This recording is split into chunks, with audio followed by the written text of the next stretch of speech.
Good morning, how are you? It's Mary Bicknell. I'm getting my cup of coffee, and we're going to have a conversation today about your credentials.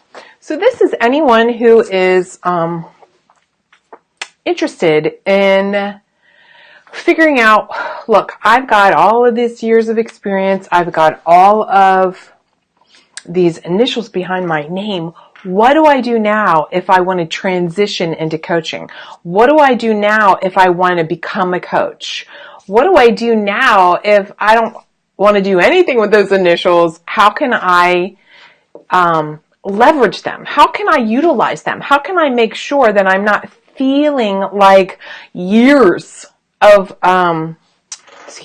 years of school and years, that it doesn't go to waste?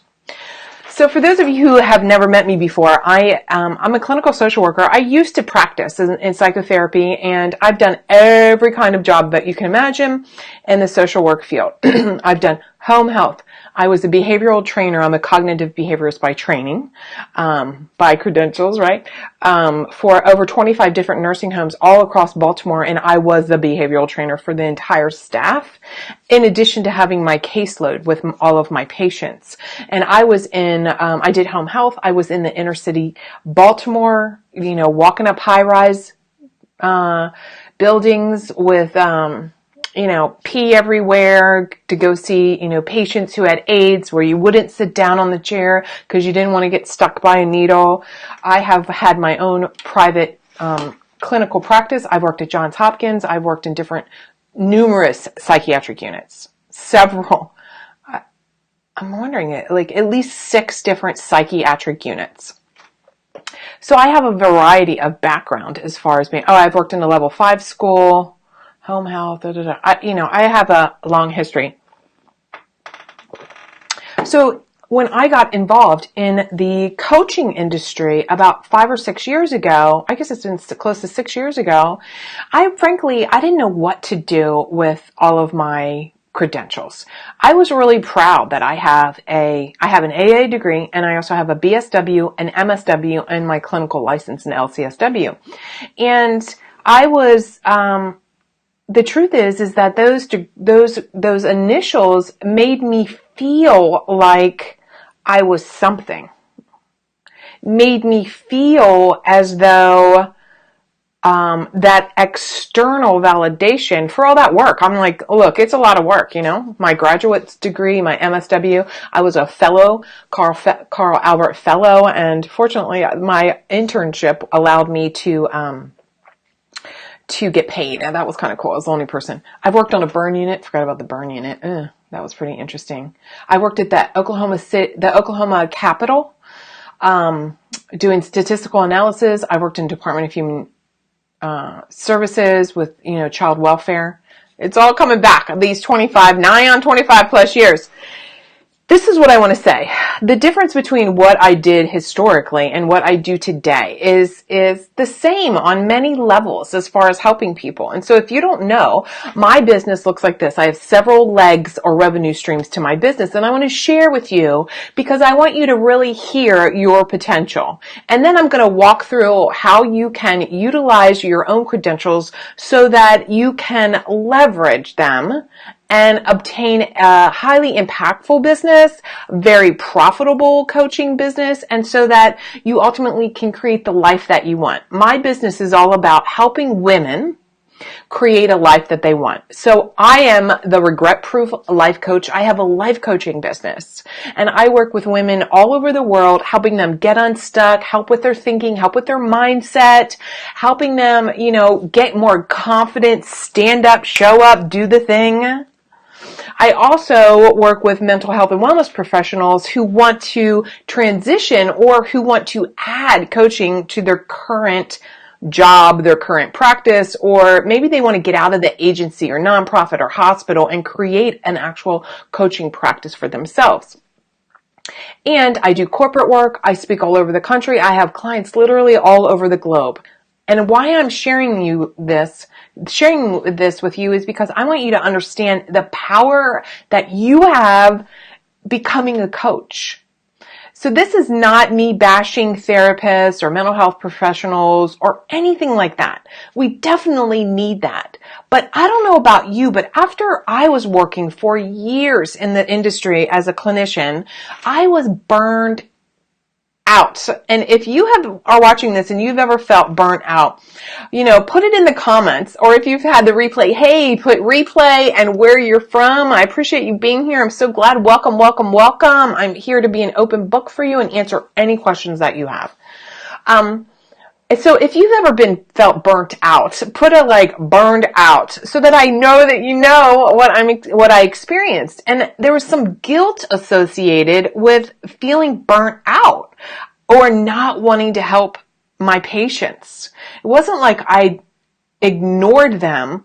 It just that my caseload was so heavy and the mountain of paperwork. Oh yeah, I forgot to say I was, like all these jobs I've had as a social worker, I was a caseworker. I was also in Oklahoma, the temporary director where back then, way back in the 90s, where they were just getting ready to do like mental health Medicaid-ish. And so I helped develop that program.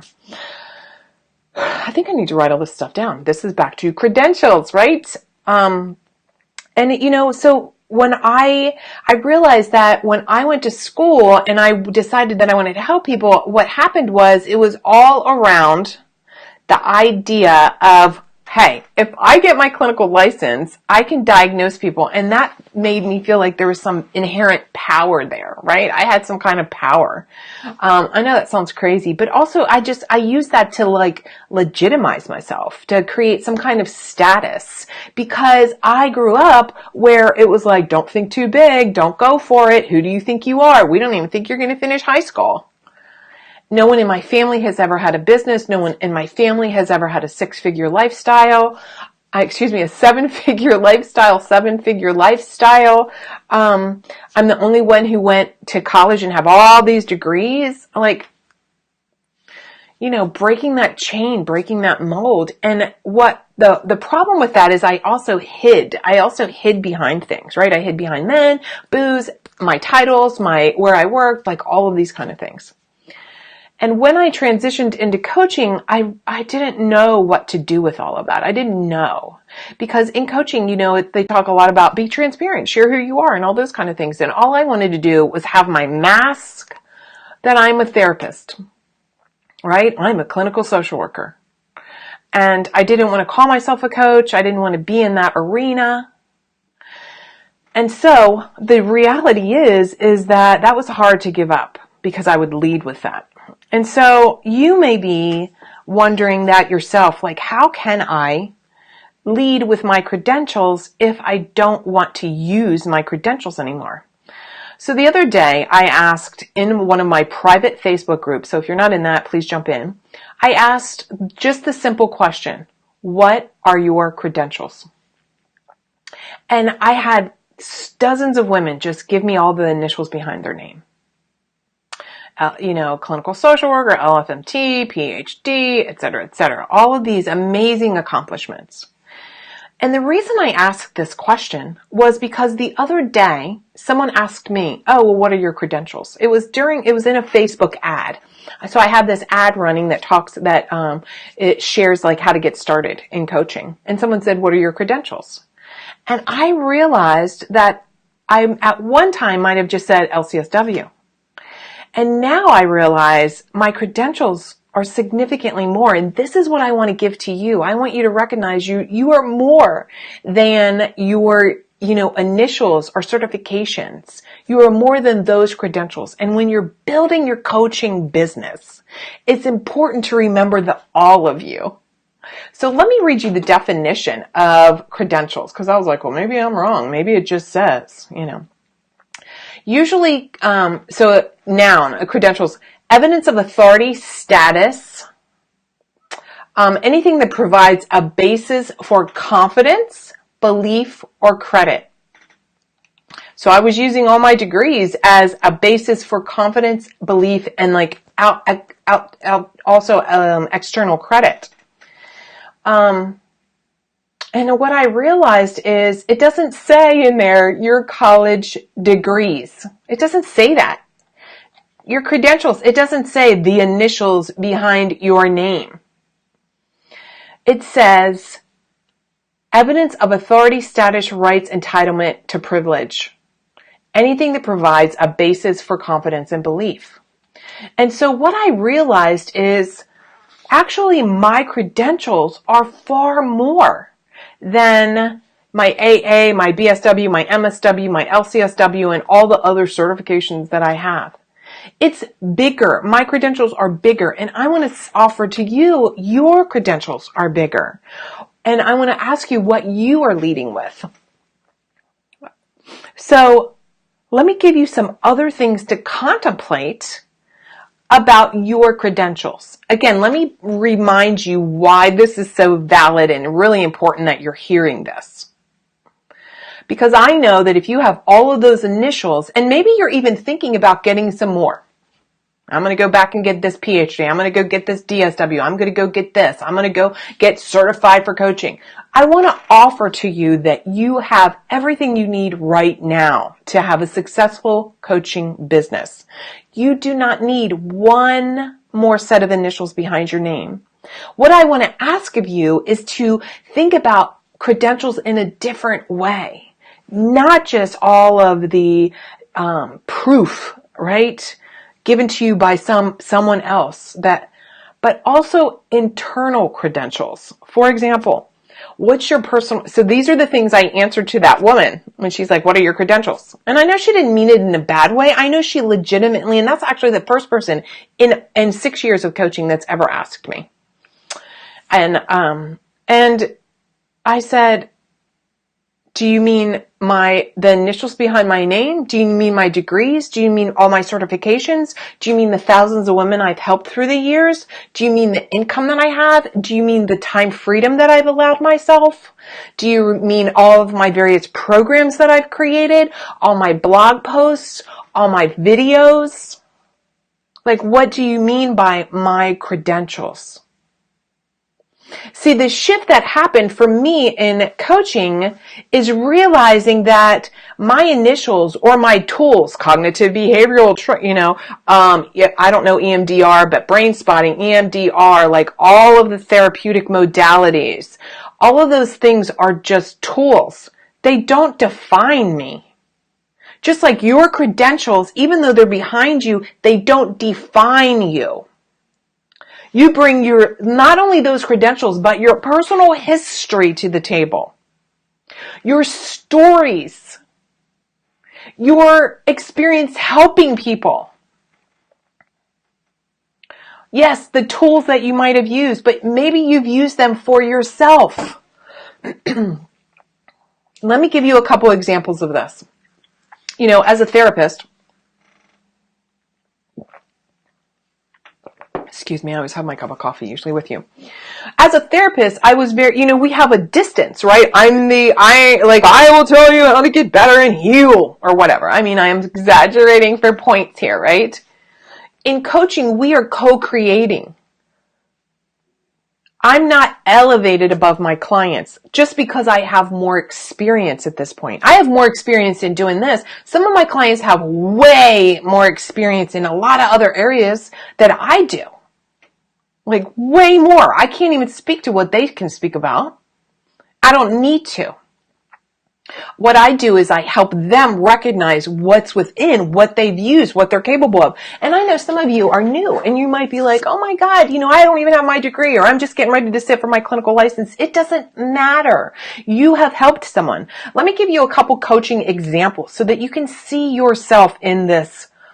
You can see how profitable it can be. You can see how you can build a lifestyle. I'm going to share with you my calendar in a minute so that you can see what I've built. And the reason I'm sharing this is not to be like, hey, look at me. It's more about, it's like, look what's possible. I want to inspire you to the possibilities that you have right now, right here at this moment in time. And we have never had a better opportunity to build a kind of business that we love, create the lifestyle that we want, and make the kind of money that we want. Never before. And I know if you have any of those quote, quote, initials behind your name, you are more than capable of learning the skill of building a business. It's a skill. It's a skill. You spent years probably getting your degrees and then sitting for your license, blah, blah, blah, all of that. Building a business is a skill you need to learn if you haven't learned it. And if you haven't learned it, if you've learned it, you're probably not watching me. If your business isn't making hundreds of thousands of dollars, you're probably not watching me, because I work with women who are transitioning or up-leveling. So let me tell you a couple of examples, right? Let me give you a couple of examples of, first I want to share. So if you've done something in your life, let me give for, maybe you've thought about being a health and wellness coach because you've mastered how to be stress free, or at least tamper down your stress. And you've shared that. Maybe you've just shared that with your girlfriends or your brother or your mother or at your church. That's coaching, that's sharing, that's elevating, that's seeking a goal, that's providing a solution. See, in coaching, we are helping co-create something for the future. In therapy, oftentimes we're looking at healing dysfunction. That's way oversimplistic, but I'm just trying to, if I had to say it in one sentence, coaching is future focused, therapy is past focused. Way, way, way oversimplification, so don't email me about it. Let me give you a couple examples of clients that I'm working with. I have a couple clients who were marriage therapists, right, or couples therapists, and now they are relationship coaches. So they work with maybe just the woman who wants to have a better relationship, or some of them work with, I've had clients and work with, just the reality that one person can change the dynamic of a relationship. And to let you know too, I started my business as a relationship.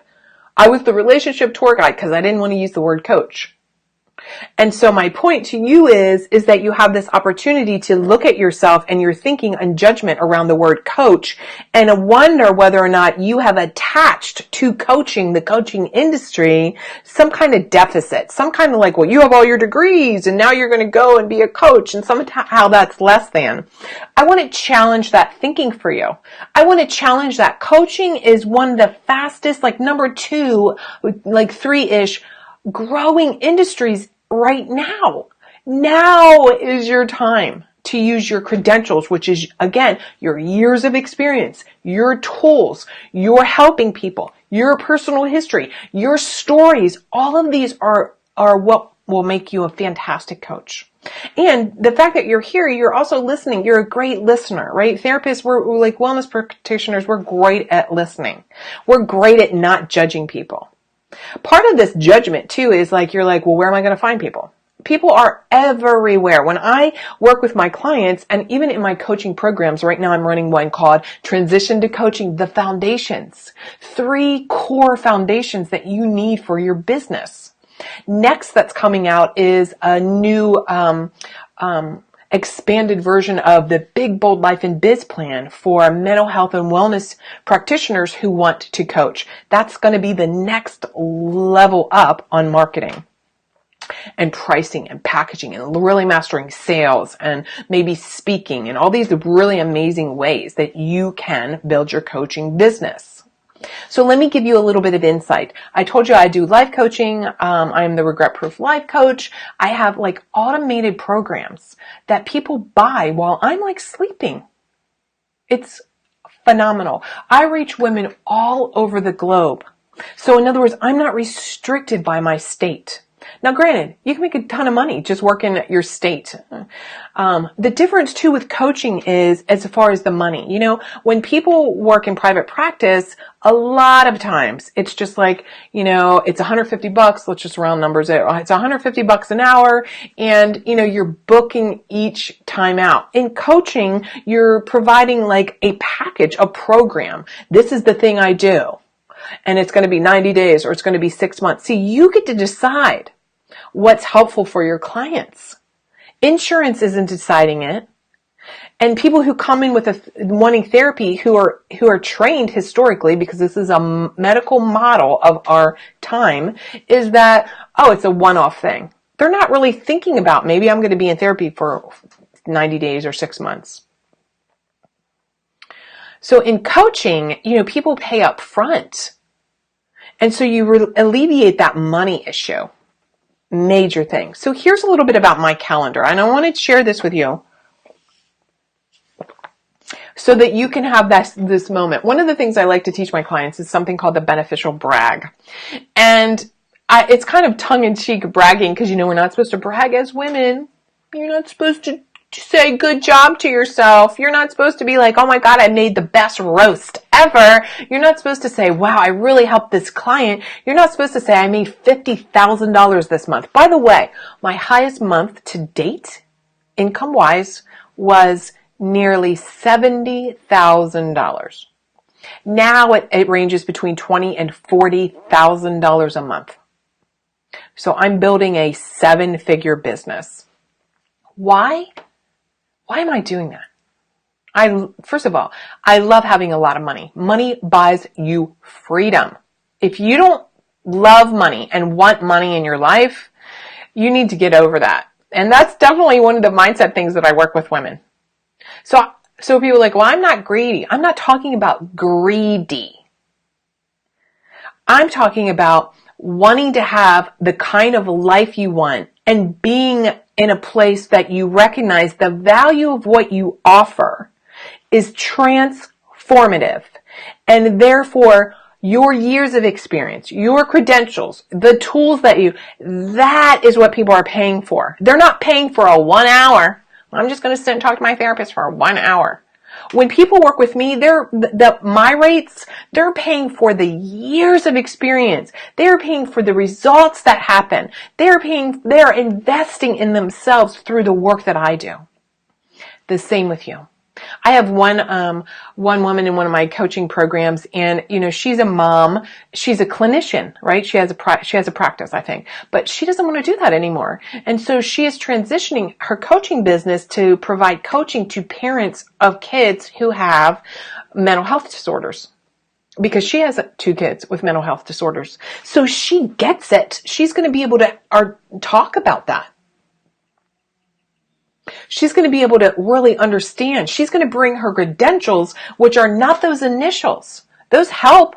Great, she's got them. But really the more important credential for her is her years of having kids, teenagers. Her teenagers. That's her credentials. Now, some of you might say, well, I want to help kids. I want to help parents with kids with mental health disorders. I don't even have a kid. The reality in coaching is we're helping people transform where they are today to where they want to be. And if you understand that pathway and this is one of the things I teach you.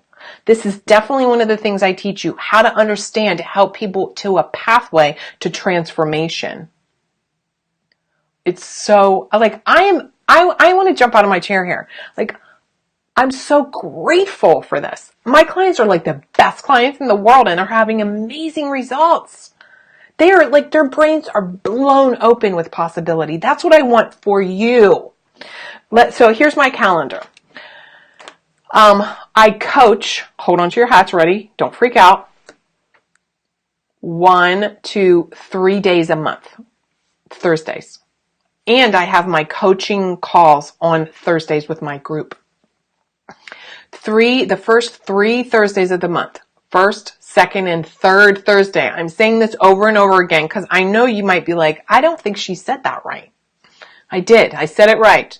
The first 3 Thursdays of the month. I coach 3 days a month. Do I ever have another time that I coach people? Yes, called a VIP day, where we spend a whole day cranking out what you want to do for your business. When is the last time you ever spent a whole day with someone who can help you map out your business future? Get things in alignment so that then the time we work together is just you implement and execute and weave and bob, right? Because sometimes you have to pivot. You have to test some stuff out. So also my private clients have access to me on the app Voxer. So it's kind of like a walkie-talkie. They can be like, Mary, blah, blah, blah, blah, blah, and I'll just hit right back. Da, da, da, da, da, da. The same with people in my group.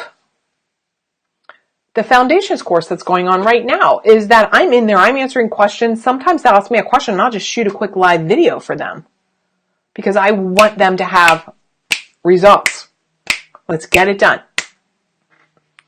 Why? And so what am I doing the rest of the time? People are like, well, what else are you doing? Okay, well, I'm marketing. This is marketing.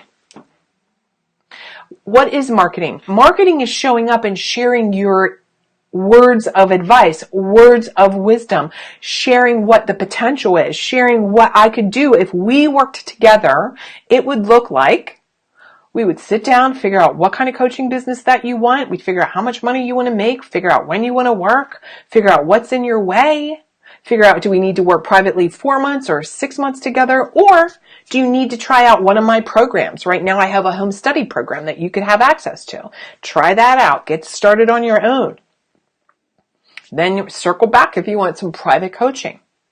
So the rest of the time I'm doing content creation. I'm doing things like this. I'm doing some of the behind the scenes stuff. Sometimes I travel because I just came back from a corporate event where I did a workshop for a corporation that flew me into California. Speaking, networking, being online. I take every Friday off. I have nothing scheduled typically at all Monday afternoon. Now, granted, this is my business, so every now and again, even on those days off, I'll pop in and answer a question in a Facebook group or whatever. But my focused client time is on Thursdays, the first 3 Thursdays of the month. I want you to ask yourself this question right now. If you were able to look at your credentials differently, and not just those initials, but also all the other amazing things that you are as a woman and that you've done and how you've helped people and your years of experience and how you've helped yourself have transformations. And what other head work, mindset work have you done? If you put that all together, that's your coaching business.